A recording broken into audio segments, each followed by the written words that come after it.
So I think for us as a couple, we had to pull together probably more than we ever had to in our marriage. We were all that we had at that particular time. They knew how it felt getting up in the morning as a pregnant woman and then having to stop myself in my mind to be like, oh, you're not pregnant anymore. The Heaviest Tear, Grieving Couples. Available now on Kindle and at Amazon.com.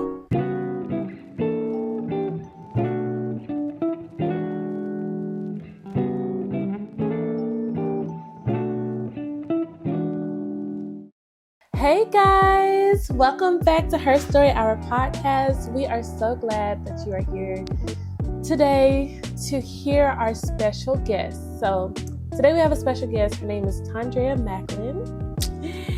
And I am so excited to have her on the show today. But first, before we get started, if you haven't already, please go check out our other episodes. And also don't forget to subscribe to our channel. We are so happy to have you join us today. And I just want y'all to be a part of this family, this community. We are here to grow, here to help other women. And today we have a story to tell you guys, and y'all are in for a treat. So let's welcome Tondrea. Hey, everybody. I'm going to call her TT. So if y'all hear that, then just know this is who I'm referring to. How are you doing today? I'm good. That's good. This weather is crazy. This weather is crazy. Outside of that, I'm blessed. I'm excited to be here. Yes, Thank you you're for the welcome. opportunity. You and your husband, allowing me to come into y'all beautiful home and to be a part of this wonderful podcast and allowing me to share just a little taint of my story. So I'm excited to literally be able to tell some of my testimony. So thank you for having me. I appreciate it. Thank you for coming.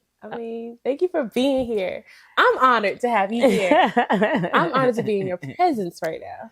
Oh, that's so sweet. So tell me about yourself. So you are married? Yes. Okay, how long have you been married? Yes, it'll be 14 years in I didn't know that. December. Yeah.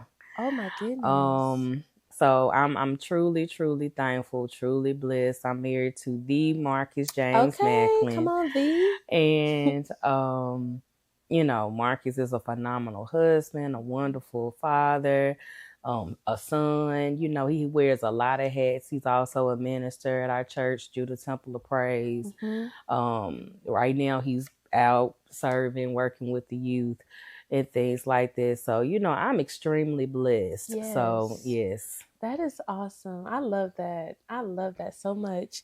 14 years. That's amazing. So, in you all's 14 years of marriage, the way things have been, is that pretty much how you have planned it out in your mind? Oh, absolutely not. So what are some things that you did plan and some things that you didn't plan for? Well, I knew that when Marquisse and I, first of all, our relationship started, we were just friends. Mm-hmm. We were really, really good friends. But then that blossomed into us dating and, then being engaged and, of course, now that we're married and whatnot. But at the same time, it's like, through all of those different phases, it was different. Yeah. And when I think about it, I'm thankful to God because, when I look through our process of all the stages that we've been in, I can identify God in every last stage. Mm-hmm. And I'm so thankful for that part of it. Mm-hmm. It has not always been easy. Mm-hmm. We've definitely had our ups and downs, just like anybody. As you grow together as a couple, the same person that I was at 25 is not the same person that I know I was at 30. Yeah. At 35, I'm now 40, so. You 40? Look at you. Yes, honey. All of the decades. Okay. I feel all four of them. Okay. No. But no, just in that, I'm thankful that we have grown, we have blossomed, even in hardship, God has been with us to literally keep our minds, to keep our focus on Him, and as a result, we have what we have. A lot of people can't say that they've been together this long, and I'm still happy. Yeah. So what is a hardship that you faced that could have either broke you guys, but instead it let you all's love just grow more for each other? I would definitely say like when oh God, the loss of the first baby with Lyric. How long ago was that? Oh God, we hadn't even been married. I think it was like the first full year going into the second year, so it was pretty early on. I was like, Lord, if you just give me a year, and that He did. He asked, you be careful what you ask for. Okay. And I ended up getting pregnant after our first year of marriage. And unfortunately she was stillborn. And it was traumatic. Very traumatic. What's wrong? There you go. Okay. No, it was a very traumatic experience for the both of us. I think sometimes, with pregnancy, everybody always focuses on the woman a whole lot. But, when you have a spouse or, even if you're single and you have the father in their life and stuff like that, and, they're present in your active life, they have feelings too. They're going through all the things, maybe in a different way because, as a woman, you have to carry. But if you have them as a support system, they go through some of the same emotions that you do. So for us, it was traumatic in a way because a lot of people had not, I don't want to say they hadn't been through what we had been through, but like I said, maybe you didn't know about it. No, we don't. It's not a common thing to really talk about. Exactly. I know for myself, as it relates just with my particular bloodline, it wasn't until I started having issues with my pregnancy that my mom even had the conversation with me that she had a miscarriage prior to having me. Like we never talked about a whole lot of things as it pertains to women, issues and all the things, that was just something that never came up in conversation until it happened. And I won't ever forget it. We were in she came with me to one of my specialist appointments that I had when I was pregnant with Lyric. And the doctor had asked, they was like, oh, what is your family history? And, to my knowledge, I didn't really know anybody in the family that had like a miscarriage, stillborn, or was having issues as it pertained to pregnancy until my mom. And she's like, well, no, I had what was it called? Like a tubercle, where the baby didn't fully come down from the fallopian tube. Yeah. So it starts with an E, I think. I forgot what it's called, but I know what you're talking about. Yeah. So, she was like, so that the topic. Yes. And I was like, I just kind of looked at him and was like, we never talked about this. Because I answered, because when she asked me, I was like, no, and my mom was like, well, actually, I did have, I was like, wait, like, you've taught me about, hey, if you're going to have sex, have protected sex. I mean, all the things, and I'm like, we never talked about this, so it was, for me, it was a little bit of a shock. But hey, you never know why God allows certain things to happen so that conversations can be had and, history, so now I have that responsibility of, as my son gets older, to have those conversations so that he knows, okay, well, this is what mommy and daddy had to go through, so not to say that, and I pray he doesn't have to experience any of that, but to know that, this is in the family medical history and whatnot. So yeah. So when you experienced the first loss, so what were your feelings like? What were your emotions? How was it in the house? Oh God, I was devastated. I felt less than. I remember. Try not to cry. Yeah, it's okay. I remember thinking to myself, I was like, God, I'm like, am I damaged goods? Because I'm like, I'm just being honest. Yeah. You know, like when I was in the, you know, prior to me getting married, you know, I'm not going to act like I was a virgin when I got married. Right. That was not the case. Yeah.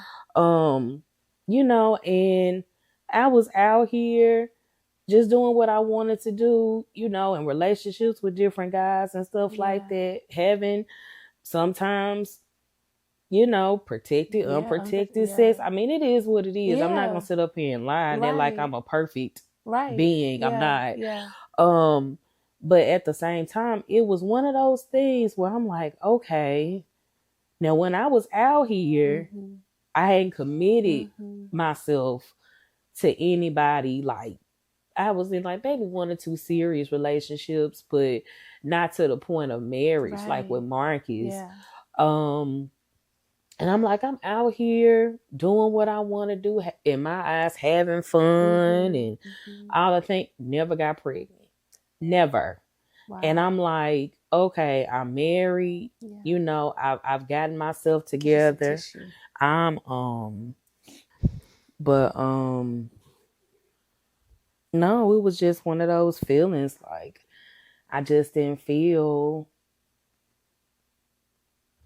I knew I had made mistakes. Yeah. I'm not perfect. But I'm like, okay, God, I'm like, I'm married. I'm doing it the right way. Yeah. And then, you know, I finally get pregnant and then it's like, boom, no. And I remember I got so angry one time. I was just like, I'm like, God, like, I'm trying to do it the right way. Yeah. I'm trying to do it the right way. And my body is not doing what it was created to do. And I don't understand. Right. You have some women that literally will have a baby and throw them in a dumpster. Yeah. Throw them in the woods. We see it on television, on documentaries and, you know, stuff all the time. Just not take care of them, abuse them. Yeah. And all, you know? And that's kind of the feelings that that is the feelings that I had when I had lost my first one, especially after trying for 3 years and to finally see it happen. And I felt like I gave me the joy and took it right back. You know what I mean? And I remember during that time, I was trying not to feel sad. I was trying to be strong because I didn't want people to think anything of me either, if that makes sense, you know? And so I remember I was talking to my sister-in-law. She was just like, Tori, you know, you just lost your first child. And when she told me that, it just clicked, like, I did. And that's when I just felt all of my emotions. It was hard for me as well to kind of deal with that loss and knowing that I wasn't the only one dealing with it. It took a while to even know that. When the doctor told me, he was like, you know, this happens often.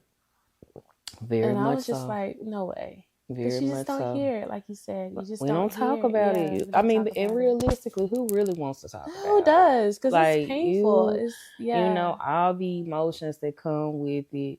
I mean, you know, and it's different for everybody. Some people don't desire to have children, you know, and that's their right. If they don't want to have children, you know, who am I, you know, to say anything? It's their body. They decide what they want to do with it. I may not agree. Hey, that's just my personal feelings on certain things. But in my particular situation, like, I knew that I was going to have a child someday. Yeah. You know, and especially being married to, you know, my amazing husband, like, I wanted to give him a legacy. Same, yeah. You know, and stuff. So it was like when we were having problems, like trying to, like you said, you know, trying and you checking the ovulation Yeah. kits Oh and my all that gosh. I stuff. mean, when I talk about stressful, I'm just like, why we got to do all this? Mm, And there was a point of time where I felt like it was a job. yeah. Yeah. Okay, it's time. Yeah. You know, But you know what? What I learned even with that is, like the Bible tells us not to be anxious for anything. Yeah, girl, we had to stop And because it took the stress fun. you Yeah, out. because it took the fun out of it. Yes. I said, no, we got to get back to where we were because this ain't fun no more. It's not. It's like you feel like it's a job. It's a job, and it's not enjoyable. And stuff. So yeah, I definitely get that. We were there at one point. I'm like, oh, I'm ovulating. Come on, babe. And he made. At the time, he was in school working and stuff. He's tired when he get home. You got to be realistic with certain things. You really do. I may want some, but then I'm like, okay, now. Yeah. He may give it to me anyway, but he's tired. Yeah. He's, working, holding the household down and just doing all the things, that he does. Exactly. And I'm like, oh, God. Yeah. Yeah. Yeah. And then knowing that it's on you. Mm-hmm. You know what I mean? Like that part can be stressful as well. Mm-hmm. So when you experienced the first loss, were you ever pregnant? Well, I know you were, but how long after were you pregnant again? Oh God, so girl, I'm trying to go back. It's been so long. So after Lyric, then we got pregnant with Nehemiah, and I think it was maybe I could be wrong. I'm trying to think. It wasn't that long after. I would say maybe like another year or two. Then we got pregnant again. And I thought Lyric was bad, but Nehemiah it was bad. So what, if you don't mind me asking, what made it bad? Just how it happened. Like, for me, I enjoyed the pregnancy. Yeah. It wasn't like with Lyric. I did have complications with that pregnancy. Yeah. When I was pregnant with Nehemiah, I didn't. Yeah. I remember it was cold. It was like around the holidays. And I remember I was sleeping. Because I would get so uncomfortable because he was so active. I would have to sit up, like kind of prop myself up and sleep, sitting up and stuff. So I would sleep on the couch sometimes just so I could get comfortable. Yeah. And I had got up to go to the restroom and I had saw blood. And I remember like, God, what is happening? Yeah. And I got Marcus and we went to, the emergency room, of course. And what was so weird about that time was that normally I had never been to an emergency room where it was completely empty, like the lights were dim. Yeah. It almost didn't even look like they were open. Oh, we went to the registrar's desk and told them what was going on. Immediately, they got me up to, the labor and delivery, area and whatnot. And, they put the bands and stuff on you to check, like if it's a heartbeat, all the things and stuff like that. And I was just so uncomfortable. I was so uncomfortable. And I remember I had to go to the bathroom.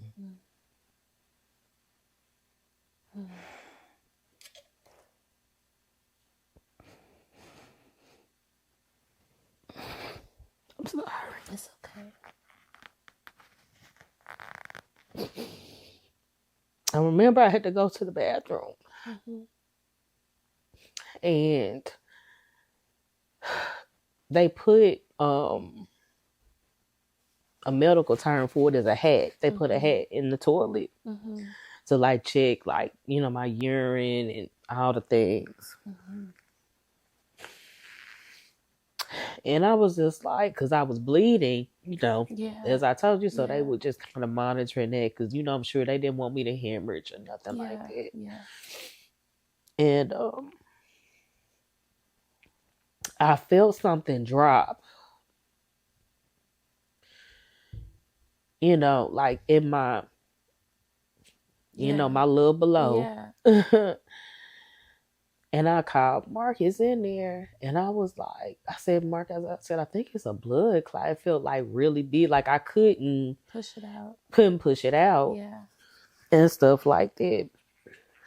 And Marcus had looked, and I kind of sat up, and Marcus was like his eyes almost jumped out of his sockets, and he started calling for the nurses. And I'm freaking out. I'm like, what is it? Yeah. Yeah. At the time, I'm like, this can't be the baby. Like, this can't be the baby. And I remember the nurse, Marcus ran back in there, and he literally like collapsed to the floor in the bathroom. And the nurse came in, and I just started to scream and yell, and I just could not believe. And I could feel like when the baby, when Nehemiah had came in, thankfully, he didn't drop in the toilet. Thank God, he was in the hat. Right. And stuff. And I was just like, God, this is crazy. Yeah. This is so crazy. And it was so much that had happened with his pregnancy when I was pregnant with him, because it's like it was like literally like a week after we had the gender reveal, because I didn't really remember. I didn't tell a lot of people and stuff like that. So it was like when we did it, we were so excited and all the things. And it was like, dang, like, and then when we do finally tell the world, oh, we're pregnant again, then the most traumatic thing happens, So it was. I remember that time. I remember Marcus putting a post up to pray, and my heart dropped when I saw that. I was like, okay, Lord, please don't let it be that. And I'm sorry that you had to go. You guys had to just experience that. Yeah, that's traumatic. It is. And you got to think about it in the sense too, like, social media, everything is on social media. So it's like you have people that people that you don't know, and when people knew I was pregnant and stuff. So it's like, then you have to take up the courage, because people are, well, where are you registered? Right. When's the baby shower? When is this? Say, you have people sending stuff to the house and all the things, and then you have to put it out there, that this has happened. And then the aftermath, because now everybody has questions. Exactly. The first thing they ask, well, what happened? And you got to relive all that. And every time that you tell it, you, like you said, I'm going through my mind. Yeah. So, touching on that topic, what is some advice you can tell somebody after experiencing something tragic that you really don't want to talk about just yet, but people keep asking? What is some advice to tell people who don't really know what to do in that moment, except ask? Like, what advice can you tell people of what to do, what not to do? I would tell people, just be their support system. Make sure they drinking their water, they eating. Even if you are calling, a simple "how are you doing" goes a whole long way, right? I know for me personally, what really helped was having people that understood me, my personality, my heart. This is not the first time. This is the second time. The second time, it about took me out of here. I was very depressed. I wasn't eating. Like, Marcus was like really worried about me. I'll be very honest. Like, I was drinking very heavy and whatnot. Just it was a coping mechanism. I wasn't doing it just as a social thing. I was doing it because I'm like, well, I ain't got nothing else to do, and I had to, it just got to a point where I'm like, I gotta stop. Like, I can't keep, like, no. What got you to that point in saying, I gotta get myself together? I literally looked at myself one day and I didn't even recognize who I was looking at. I did not recognize I'm like the strong woman that I am. I'm a minister. I'm like, okay, this is the second time that this has happened. I said, but then I had to flip it. And I'm like, well, God, I'm like, even though it didn't go full term with either one of the pregnancies, I'm like, well, God, it was, to me, I try to find a blessing in anything that happens to me, because I don't believe that I serve a God that would just throw this on you just because. Like, he uses all of it. He uses all of it, right? So I literally had to pick myself up. And I had to tell myself, like, T, you gotta stop. I'm sure Marcus, if he was here, he probably has, I know he had the same conversation with himself. Like, yeah, you're grieving, but there's an unhealthy way to grieve, and then there's a healthy way to grieve. And I remember I was talking to one of my friends, and he had made mention, he was like, he had a friend that was a counselor. It was my first time ever, not in that particular area of life, talking to a grief counselor. And I had like a very interesting conversation. It was good because, sometimes healing takes place when you speak certain things out of your mouth. It's a difference when you think a thing, but when you speak a thing, you're giving life to it. And hearing yourself say some of the things that your activities, things that you could be doing way better than you're doing, you'll make yourself check yourself. And say, girl, you got to pull it together. What did I just say? You got to pull it together. You got to pull it together, so it was a hard time. I wouldn't wish it on my worst enemy. I don't want anybody to experience that, because unfortunately, some people that experience it, like I said, they're never the same. If they're married, they get divorced. If, all the things, some of them are in mental institutions and stuff, because mentally they are gone. They are gone, and whatnot. So yeah. Wow. But God has definitely been there for you guys. Oh, absolutely. Absolutely. I couldn't imagine. I couldn't imagine going through it without him. Like, I just could not imagine it. So did you ever think you were going to get pregnant again, or did you want to still get pregnant? Not at first. Okay. Not at first, because I was like, now. I had one of them heart-to-hearts with God. Like, look now. I know I'm strong, but it was something in me, and it was like God was seeing like just random people and be like, you're gonna get pregnant again. And I remember specifically, it was this little girl in my church. Her name is Tori. Well, Tori. Oh, okay. Tori. That's like, what me? I call her, like Tori. And she's always just had we've always had a connection with each other. Like, she was the flower girl in our wedding, and she would just randomly come up to me and be like, TT, are you pregnant? Oh.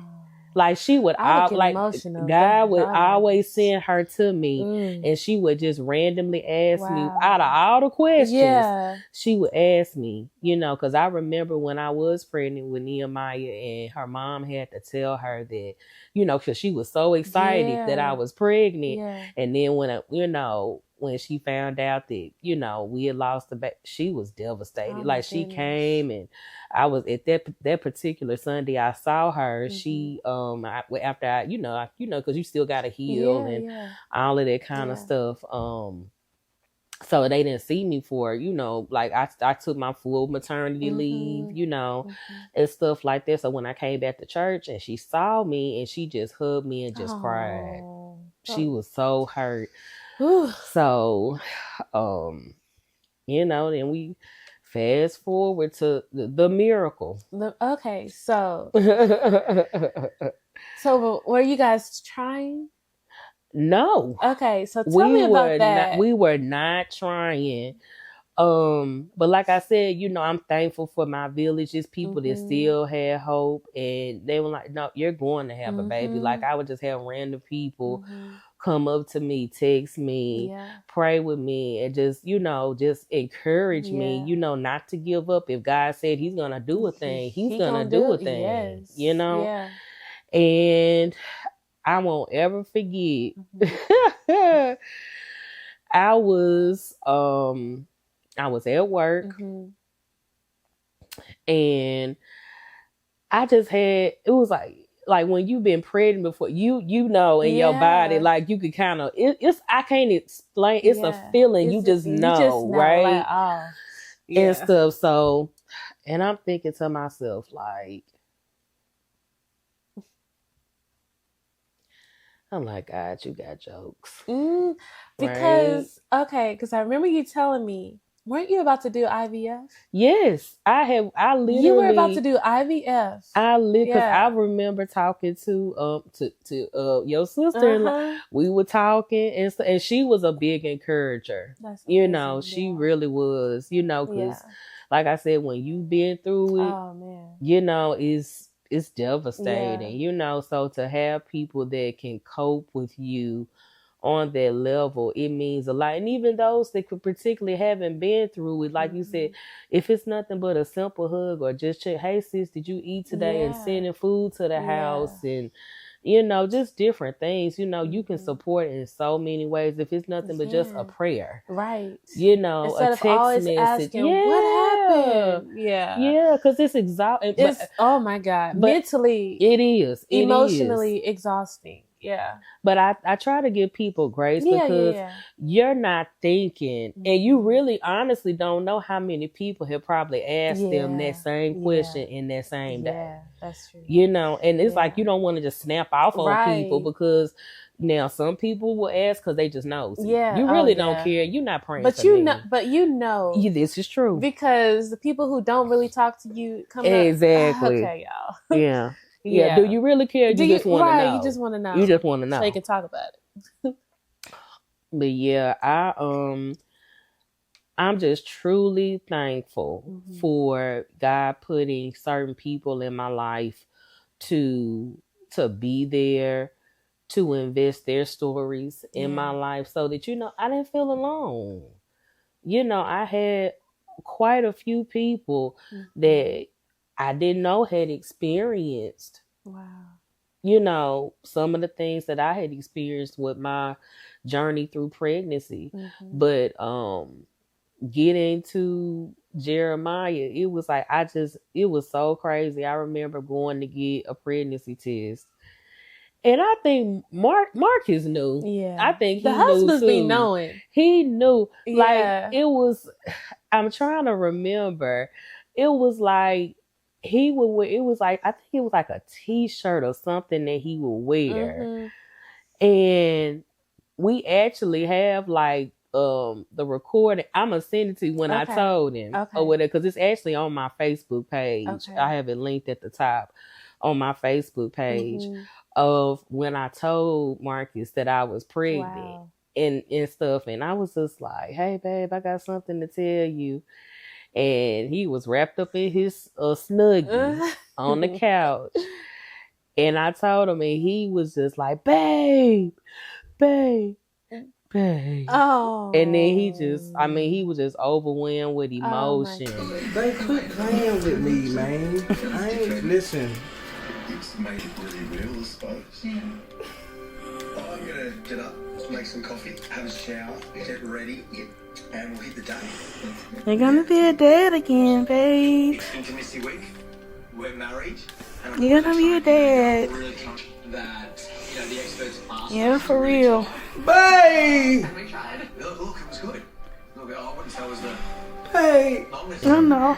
And, you know, JJ, well, that's what I call him for short, Jeremiah James. Yeah.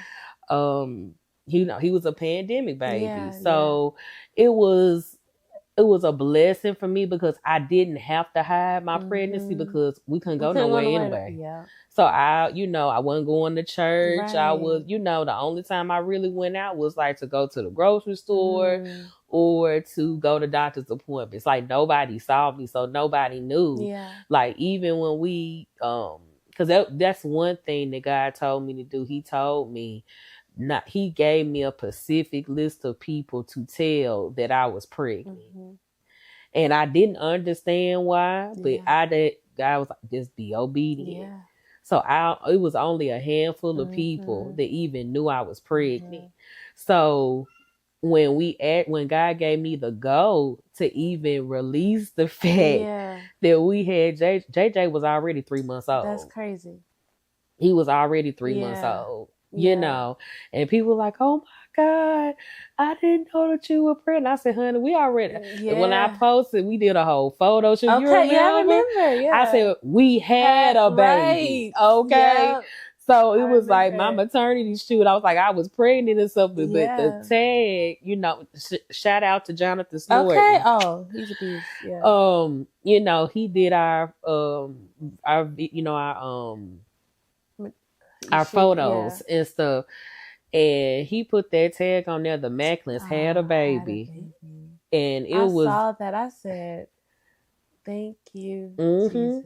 Everybody was shocked. Oh my God! But some people kind of was like, "I know," because you was too quiet. You was too quiet. You like when I literally went like Sub-Zero on everybody, like because I was so focused and. God had me in such a place where I was just like anything that I knew I needed to do, God made sure, that Jeremiah got here like he needed to get here. So with you saying that, how many months were you, or how many weeks were you? I was 25 weeks, 5 days when I had JJ.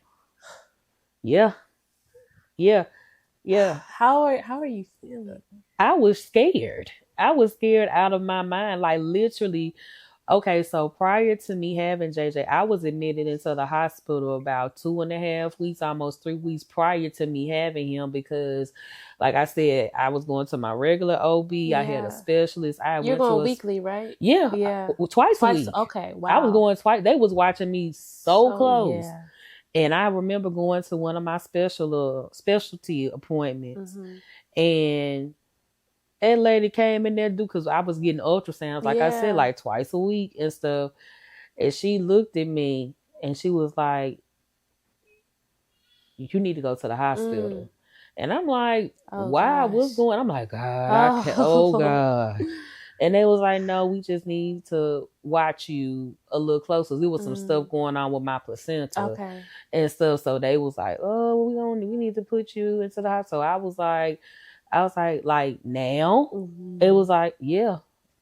So I'm like scatterbrained. I'm scared. I'm calling my mom. I'm calling Marcus. I'm calling. And I'm like, this is what they want me to do. I'm crying. I'm hysterical. And I'm like, just stress. I'm like, I went to the house. Marcus met me at the house. And I just grabbed some stuff to take to. I didn't know how long. I didn't know what. How long did you say it took Marcus to get to the? Oh, God. First of all, well, that time, like, he got home pretty fast or whatever when I told him everything that was going on. And I remember he just hugged me and we just cried because I think we were so nervous and emotions were all over the place because all that we had already been through just trying to have a child and stuff. So Of course, Marcus was up there with me as much. He was actually the only person outside of one other person because, like I said, it was the pandemic, and Yeah. you couldn't even go to the No, hospitals. you couldn't even bring anybody with you. No. They would only let Marcus in there, and it was one of my. I don't know how, but she a praying woman. I don't know how she got up there, but she got up there, honey. She's anointed my room, and just all the things. But I was in contact with all of my friends and family and letting them know what was going on at the time, just to consistently be in prayer for me and whatnot. And like I said, I wasn't in there, but maybe it was almost 3 weeks. Wow. And I had doctors coming to see me every single day, and my OB, like Dr. Bellardo, is phenomenal. He came and he saw me every single day that I was in the hospital. Wow. Every day. Even on Sunday, he was in his church suit. He came up in there that's and the kind of checked doctor up on me to make sure that I was okay.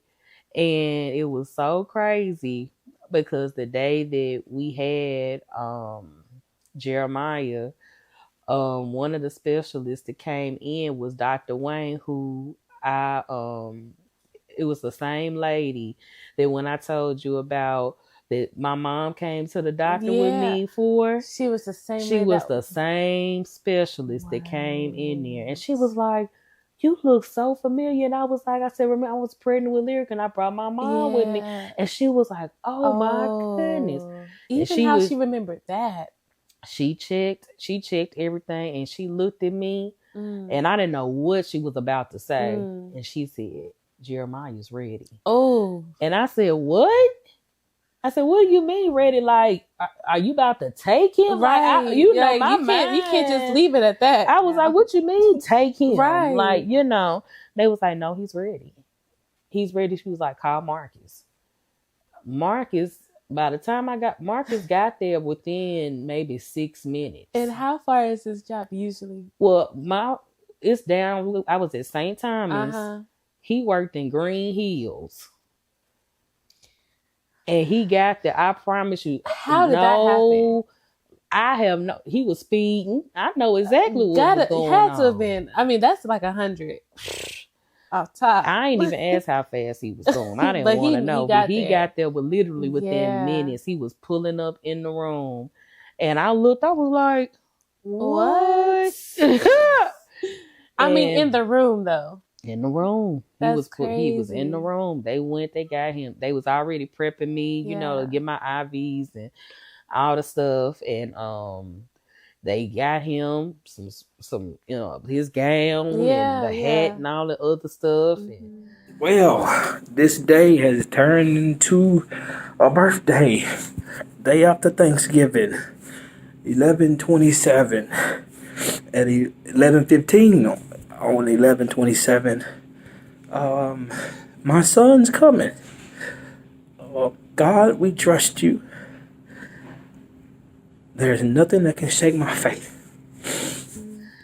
Yeah, and they rolled us into the the labor and delivery room, and it was so many people in there, and like out of nowhere, like Marcus just started to sing. And I was just like, it wasn't a dry eye in there. The nurses were crying. And I'm like, I was shaking. Marcus was shaking. And like I said, because I was just 25 weeks, almost 26 weeks. When they, when I had Jeremiah, I didn't expect to hear anything because he was so young, and as like through pregnancy, their development, or whatever. I'm thinking his lungs can't be developed that much where, I knew he would probably be like on oxygen or whatever. He came out and JJ was crying. That's crazy. And I lost it because I didn't expect to hear anything because he was so young, and they was like, it's almost unheard of. Yeah. But his lungs were developed enough where he came out crying. And I was just like, oh. it was just I said, God, who am I that you are so mindful of me? Oh my God. For me to experience something like that and to have other healthcare, because I can only imagine how many times they've been in that room and this went left. Yeah. It's went another way, and TT. stuff. So yeah, Oh I my said, gosh. yeah. And that is a miracle baby. Yeah, that's my miracle, baby. Oh my goodness. Yes. So through that, y'all have a book called The Heaviest Tear. Mm-hmm. And I believe you can purchase this on Amazon. Yes. You can purchase this on Amazon, but you guys have got to check this book out. It was a group of you all, couples, who wrote this book, and I think you guys have a chapter. Yes, we all have a chapter. Okay, and here's their chapter right here. And do you have a favorite line in this book, or you just want them to read it? No, they y'all can just need to read it. Y'all They need to can just read it. Yeah, but please, y'all go purchase this book.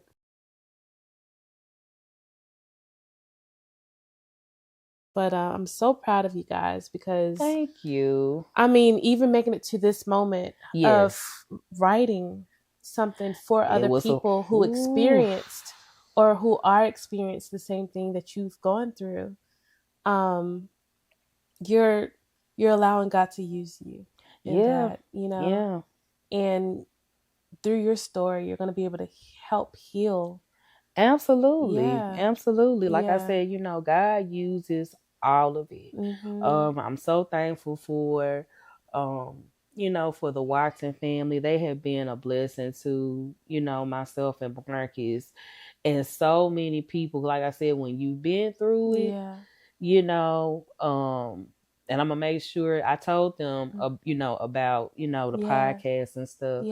And knowing your story, you may be in the next book. Okay. Because this is not the first book that they have. Okay. So definitely, we'll make sure that I give you their information to tag, and y'all go and support their foundation that they have, in memory of their daughter that they, unfortunately lost, which birthed all of this. Oh my goodness. So I'm truly thankful to them. My brother and my sister are beautiful people. They have a heart. They love God. They have a beautiful family. They have 3 little boys. Wow. And I mean, just phenomenal people. So thank y'all from the bottom of my heart. Thank y'all for being a blessing to Marquisse and myself and all the people that you touched through your ministry. I appreciate you guys so much. And you too, for having me on your podcast. Old me, like honey. I said, I'm honored. I just love you. I love your heart. Girl, I try my best, honey. I love who you are as a person. And if I didn't know you at all, I would have never known that you've gone through everything that you've faced, you know? So you know that you have God on your side. So I'm honored to have you here. And I just pray that this touches people who are experiencing this right now, and who need someone. If you need someone to talk to, I'm sure she wouldn't mind. You wouldn't mind. Absolutely. Reaching out, talking to, it's just, we all need each other. And I don't want you to feel like you're alone. If you are facing this, or if you have faced it, you're not alone in this. And you will find peace. Yes. And I'm speaking that. You're going to find peace. You're going to find strength. But it all comes from God. I wholeheartedly believe that. But thank you so much.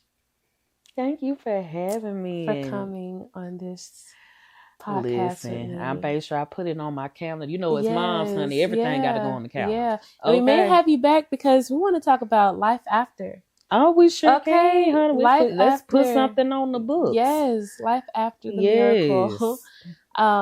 Because I just feel like people just still need to know, okay, after we have the baby, it's a whole nother life. Yes, it is. So Yes, it We is. definitely gonna have you back, and we'll talk about house life as a mommy. You know, house life as a mommy and being married and all of that. So, again, thank you so much. And you guys, if you haven't already, please hit that subscribe button. Go back and look at the other episodes as well. But again, this is Tondrea Maclin. Feel free to follow her on all social media platforms. I'll add her tag as well. But show her some love. Please. Give her an encouraging word. I appreciate it. Give her all of that because she deserves. She's such a lovely person, and I just love her and her husband. They're just great people. And so yeah, we love y'all, and we'll see you guys next time on Her Story Our Podcast. Bye. And that's it. Okay. That's it. I feel accomplished. Yes.